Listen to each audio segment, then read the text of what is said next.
और फिर वेद में जो आचार लिखे हुए हैं कि फेरे कैसे पड़ेंगे, लड़की कैसे चलेगी, अब यही पता ही नहीं होता लोगों को, तो उन्हें बताना पड़ता है कि पहले लड़की आगे चलेगी, लड़का बाद में आगे चलेगा। तो लोग सारे बैफ, क्यों जी लड़का आगे नहीं रहेगा, हमारा लड़का पीछे क्यों रहा। हमने कहा शास्त्रों को देखो, 4 पुरुषार्थ हैं हमारे। 4 पुरुषार्थ में क्या होता है, धर्म, अर्थ, काम, मोक्ष।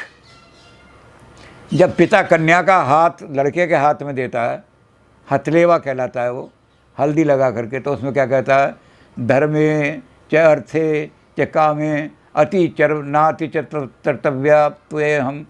धर्म और अर्थ और काम जो इस लौकिक दुनिया में, इस संसार में जो कर्म है सारे, धर्म का पालन करना है, पैसा कैसे खर्च करना है, कहाँ किसको देना है, और भोग कैसे करना है, ज़्यादा आदमी भोग में लिप्त हो जाए, बीमारियां पैदा, तो धर्म और अर्थ और काम में अतिचार ना हो जाए, इम्बैलेंस ना आ जाए।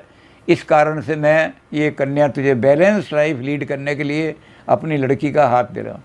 गृहस्थी का मतलब ये है कि जो बिना गृहस्थी के बाहर कहीं होटल में खाना खा लिया, कहीं कुछ कर लिया, कहीं इधर पैसे खर्च कर दिए, कहीं इधर उधर चले गए, तो ये तेरे जीवन को बैलेंस बनाएगी। ये मैं 3 पुरुषार्थ में लड़की आगे चलेगी। धर्म का पालन करना, मैं तुझे बैलेंस बताऊंगी, कौन कौन से धर्म का कहाँ कहाँ पालन करना है। अर्थ को कैसे खर्च करना है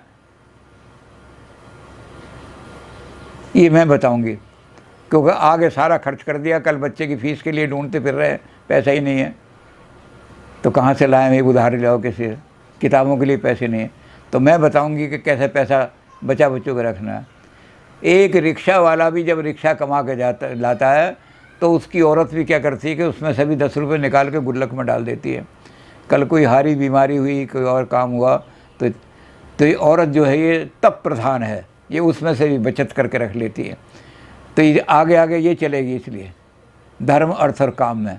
और जब ये धर्म अर्थ काम तीनों पूरे हो जाएंगे, समगृहस्थी पूरी हो जाएगी, तब लड़का आकर के कहेगा अब हम मोक्ष के अधिकारी हो गए, तो मोक्ष मार्ग में लड़का आगे चलेगा।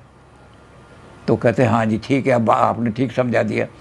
तो संस्कृति को समझाने के लिए तुलसीदास ने एक एक लिखा, पहले कदम पे ये कहा, दूसरे पे, अब सारा वर्णन तो कर नहीं सकते कि 7 कदम पे, लेकिन पहले कदम पे जो होता है, पहला कदम क्या है कि हमारा जो माँ बाप का, देवताओं का, गुरु का, सबका ऋण जो है 3 ऋण हमारे ऊपर।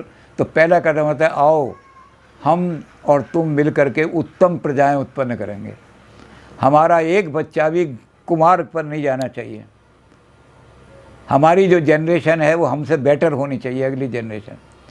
और इसके लिए जर्मनी के एक दार्शनिक है, बहुत बड़ा दार्शनिक है वो, उसने हाथ जोड़ करके अपनी किताब में लिखा है, I salute to the Brahmins of India.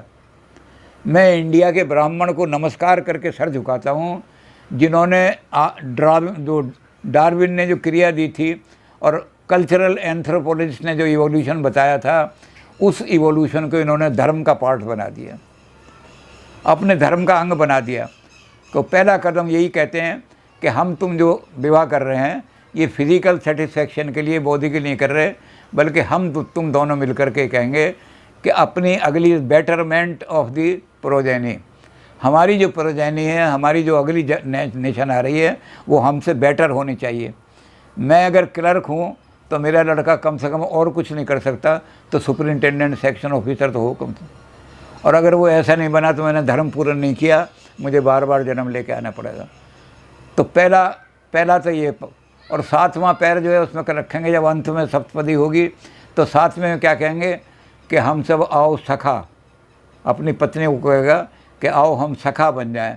तो नारी जो है वो, जैसे और धर्मों में कहा गया है कि नारी तो आदमी की पसली से निकली थी इसलिए हमेशा उसके पैर की दासी रहेगी, हमारे यहाँ कहा नारी दासी नहीं है, नारी सखा है, फ्रेंडली, सच्चा फ्रेंड ही आदमी को सही रास्ता दिखा सकता है।